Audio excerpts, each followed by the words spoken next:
मोदी जी का एक favourite dialogue है कि देश मजबूत हाथों में है, देश सुरक्षित हाथों में है।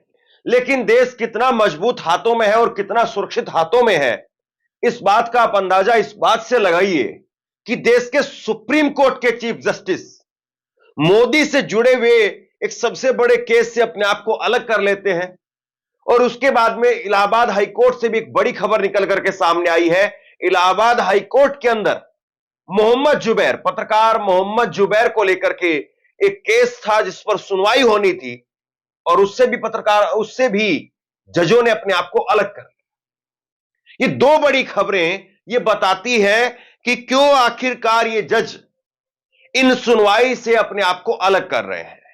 किसी भी जज को अधिकार है कि अगर वो चाहे तो किसी सुनवाई से अपने आप को अलग कर सकता है, लेकिन सबसे बड़ा सवाल यह कि कम से कम इन जजों को यह बताना तो चाहिए कि आखिरकार वो अलग क्यों हो रहे हैं। और सुप्रीम कोर्ट के इस वक्त के मौजूदा जो चीफ जस्टिस है संजीव खन्ना, जब वो चीफ जस्टिस नहीं बने थे तो चुनाव आयुक्त की नियुक्ति के मामले की सुनवाई वो कर रहे थे, लेकिन चीफ जस्टिस बनने के बाद में उन्होंने अपने आप को इससे अलग कर लिया। मामला क्या है आपको पता है? मामला यह है कि चीफ जस्टिस, देश के प्रधानमंत्री और नेता विपक्ष, ये तीनों मिलकर के तय करते थे कि चुनाव आयुक्त कौन बनेगा। यह फैसला हुआ था सुप्रीम कोर्ट के एक फैसले से, लेकिन मोदी सरकार ने उसको पलट दिया। और मोदी सरकार ने जब उसको पलट दिया तो उसके बाद में याचिका पहुंच गई सुप्रीम कोर्ट के अंदर। और सुप्रीम कोर्ट में जब याचिका पहुंची तो मौजूदा समय के अंदर जो चीफ जस्टिस है उन्होंने अपने आप को इससे पीछे कर लिया। अब बताइए आप कैसे होगा, क्योंकि चुनाव आयुक्त की नियुक्ति का मामला अभी मौजूदा जो प्रक्रिया है जो मोदी सरकार के द्वारा बनाई गई है उसमें यह है कि अभी मोदी जी खुद रहेंगे, यानी देश के प्रधानमंत्री रहेंगे, और उनकी कैबिनेट का एक वरिष्ठ मंत्री उसमें रहेगा और नेता विपक्ष उसमें रहेंगे। 3 वोट हैं, प्रधानमंत्री का, नेता विपक्ष का और मोदी के कैबिनेट के मंत्री का। अब ये 2 जो वोट हैं, मोदी के कैबिनेट का मंत्री का वोट और प्रधानमंत्री का वोट, वो दोनों तो एक ही जगह जाएंगे ना। अब मान लीजिए कि सुनील नाम के व्यक्ति की चुनाव आयुक्त में नियुक्ति होनी तो उसी की तरफ वोट जाएगा। नेता विपक्ष का जो एक वोट है अगर वो उससे डिसलाइक भी करें, असहमति भी अपनी जताएं तो कोई फर्क नहीं पड़ता है। इसी को लेकर के याचिका थी जिसमें पहले सुप्रीम कोर्ट के चीफ जस्टिस होते थे और नेता विपक्ष होते थे और प्रधानमंत्री खुद होते थे। हालांकि नेता विपक्ष का जो पद था ये 10 साल में पहली बार आया मोदी जी के सामने। राहुल गांधी पहली बार इस पद पर बैठ पाए 10 साल में। अब इस केस से अपने आप में जो है वो अलग कर लिया है सीजीआई चंद्रचूड़ में कह रहा हूं, लेकिन सीजीआई संजीव खन्ना ने। अब ये सीजीआई संजीव खन्ना इससे पहले इस मामले में सुनवाई कर रहे थे। यही अपने आप में जो बड़ी बात है कि आप पहले इस मामले में सुनवाई कर रहे थे और प्रशांत भूषण जो इस मामले में पैरवी कर रहे हैं, जया ठाकुर कांग्रेस की नेता, एडीआर जो इस मामले में याचिका करता है, उन्होंने कहा है कि इस मामले में पहले संजीव खन्ना सुनवाई भी कर रहे थे और उन्होंने आदेश भी दिया था, लेकिन अचानक से वो अलग हो गए। और इसी तरीके से पत्रकार मोहम्मद जुबैर को लेकर के, यति नरसिंहानंद को लेकर के एक केस हुआ इलाहाबाद हाई कोर्ट में और वहां पर भी जजों ने अपने आप को अलग कर लिया। तो क्या यह सवाल पूछा जाए या ना पूछा जाए कि जज यहां पर अपने आप को क्यों अलग कर रहे हैं? जज जो है वो ऐसे फैसले जो देश पर, समाज पर बड़ा विस्तार में जो है उसका असर पड़ता है, उस मामले से अगर आप पीछे हटते हैं तो क्या संदेश जाता है कि अब मोदी जी का मामला था इसलिए आप पीछे हट गए? चलिए खबर मैं आपको बताता हूं। चुनाव आयुक्तों की नियुक्ति वाले कानून को सुप्रीम कोर्ट में चुनौती, सीजीआई खन्ना ने खुद को सुनवाई से अलग किया। इस कानून को चुनौती देने वालों में कांग्रेस नेता Jaya Thakur, association for democratic reform ADR, people's union for civil liberties PUCL, Lok Prahari और अन्य संगठनों के नाम शामिल है। याचिकाकर्ताओं का कहना है कि यह कानून चुनाव आयोग की स्वतंत्रता और निष्पक्षता पर सवाल उठाता है और कार्यपालिका की अधिकता को बढ़ावा देता है। उनका दावा है कि यह संविधान के अनुच्छेद 324 का उल्लंघन है।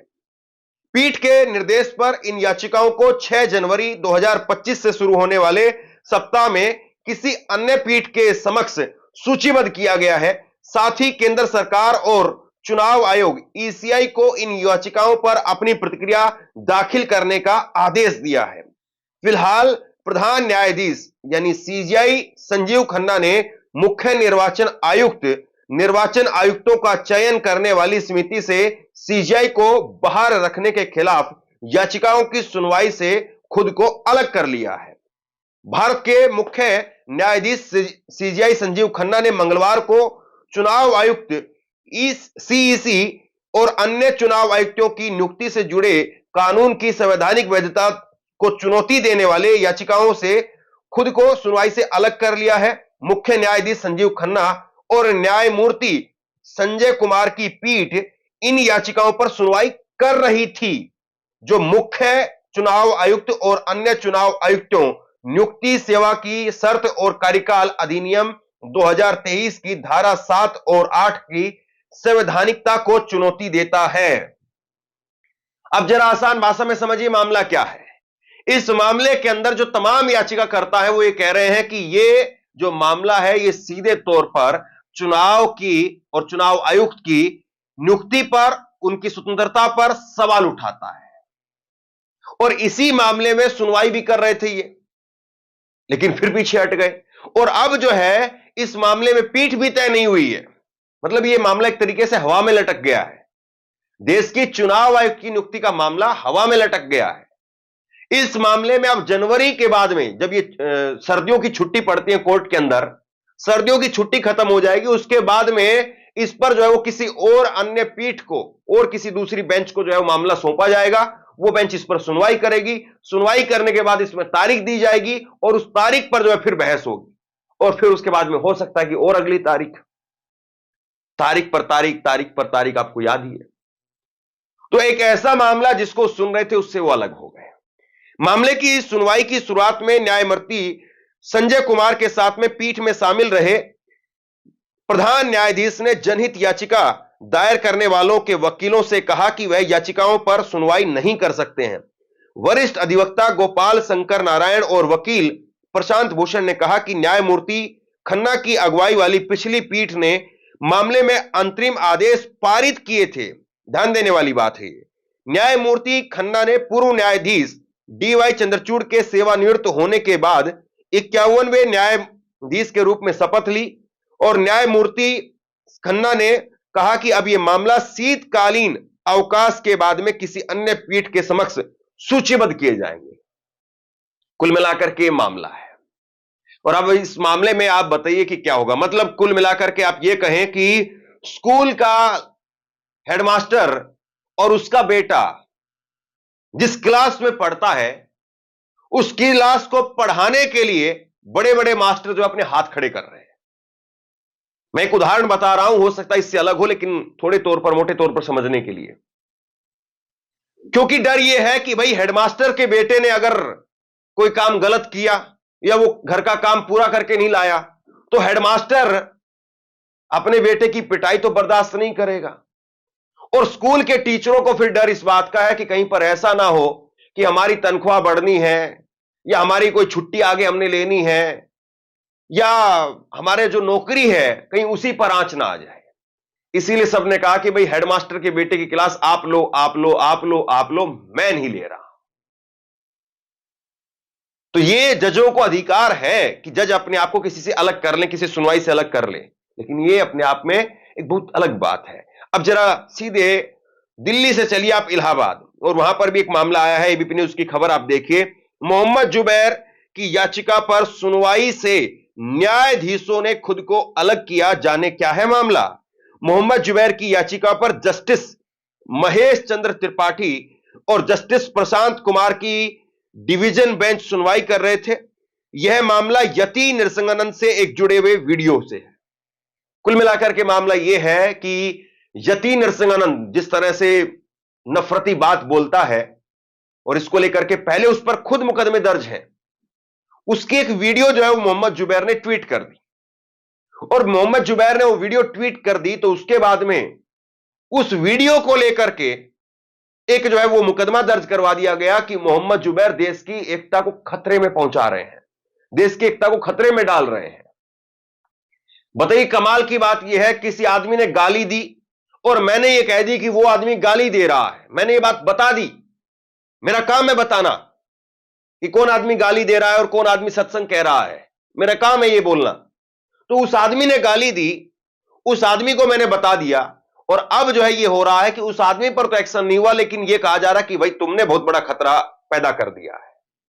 कुल मिलाकर के मामला है। ओल्ट न्यूज के सह संस्थापक और फैक्ट चेकर मोहम्मद जुबैर की याचिका पर सुनवाई टल गई है। इलाहाबाद हाईकोर्ट की डिवीजन बेंच ने सुनवाई से खुद को अलग कर लिया है। कोर्ट ने दूसरी पीठ नामित करने के लिए मामला चीफ जस्टिस को रेफर कर दिया है। जस्टिस महेश चंद्र त्रिपाठी और जस्टिस प्रशांत कुमार की डिवीजन बेंच ने सुनवाई से खुद को अलग कर लिया है। अब बताइए क्या हो रहा है।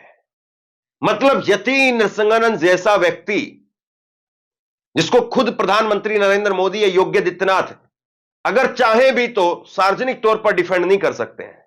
भले ही वो जो है वो आंतरिक तौर पर सपोर्ट करते हो या ना करते हो, लेकिन सार्वजनिक तौर पर ऐसे किसी व्यक्ति के साथ में कोई भी सम्मानित व्यक्ति खड़ा नहीं हो सकता है। लेकिन उस व्यक्ति की एक वीडियो अगर आप ट्वीट कर देते हैं, उस पर खबर बना देते हैं, तो देखिए आपके खिलाफ क्या हो सकता है।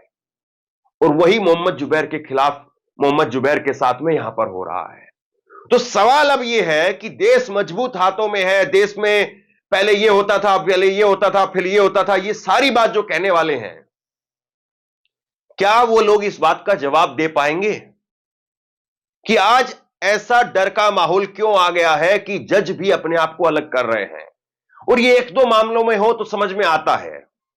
जब हम कोर्ट के अंदर जाते हैं तो हम जज साहब को कहते हैं माय लॉर्ड, हे मेरे भगवान, है? तो मतलब कम से कम जो फरियादी आया है, उस फरियादी को यह तो बताने का आपको जो है वो कम से कम आपकी जिम्मेदारी होनी चाहिए, उसको पूछने का इतना तो हक हो कि आप क्यों अलग हो रहे हैं। यहां पर ना इलाहाबाद हाईकोर्ट के जज बता रहे हैं कि उनको क्या खतरा है, क्यों वो अलग हो रहे हैं, और ना ही चीफ जस्टिस ने इस बारे में बताया कि वो क्यों अलग अपने आप को कर रहे हैं। हो सकता है कि चीफ जस्टिस इस बात से अलग कर रहे हो क्योंकि वो खुद एक पार्टी है। मतलब सीजीआई को भी उसमें जो है वो एक किरदार के तौर पर रखा गया है, तो हो सकता है कि उनका ये मामला, ये तर्क हो, लेकिन फिर भी सामने तो नहीं है। और दूसरी बात यह है कि प्रधानमंत्री जो अपने आप को न्याय प्रिय और दूसरी बातें जो कहते हैं वो अच्छी अच्छी बातें, तो खुद जो है वो ऐसे मामले में यहां तक नौबत ही नहीं आनी चाहिए थी। लेकिन आपको पता है कि ये जो चुनाव आयुक्त की नियुक्ति का मामला है, ये किस तरीके से गले की हड्डी बन गया था, और उसके बाद में कैसे इस्तीफे हुए वो भी आप याद कर लीजिए। चुनाव आयुक्त जिनको लेकर के आए थे मोदी जी, वही इस्तीफा देकर के निकल गए। ये अपने आप में बहुत संगीन एक तरीके से मामला हो जाता है कि चुनाव आयुक्त जिसकी बहुत बड़ी पोजीशन है इस देश के अंदर, और अगर उसकी नियुक्ति भी सरकार अपने तरीके से, अपने मनमाने तरीके से करेगी, तो बताइए कल को वो चुनाव आयुक्त चुनाव के अंदर सरकार को फेवर करेगा या नहीं करेगा। उस पद पर बैठने के बाद में वो निष्पक्ष रहेगा या नहीं रहेगा, ये सबसे बड़ा सवाल है। तो बहरहाल इन दोनों खबरों को लेकर के, और जज अपने आप को इन मामलों से जो कि हाई प्रोफाइल मामले हैं, इनसे अपने आप को अलग कर रहे हैं, क्या वाकई सही संदेश जाता है, या जजों को रिस्क लेकर के भी हो, लेकिन ऐसे हाई प्रोफाइल मामलों की सुनवाई खुद से करनी चाहिए, ताकि देश में, समाज में एक संदेश गलत ना जाए कि हेडमास्टर का बेटा है तो उसको पीटने से, उसको डांटने से टीचरों को, मास्टरों को डर लगता है। बाकी आप लोग बताइए, आप क्या सोचते हैं, नीचे कमेंट बॉक्स में अपनी राय लिख करके जरूर बताइए। इस वीडियो को शेयर कीजिए और इसी तरह की तमाम खबरों के लिए ऑनलाइन न्यूज इंडिया को सब्सक्राइब कीजिए। आपका बहुत बहुत धन्यवाद।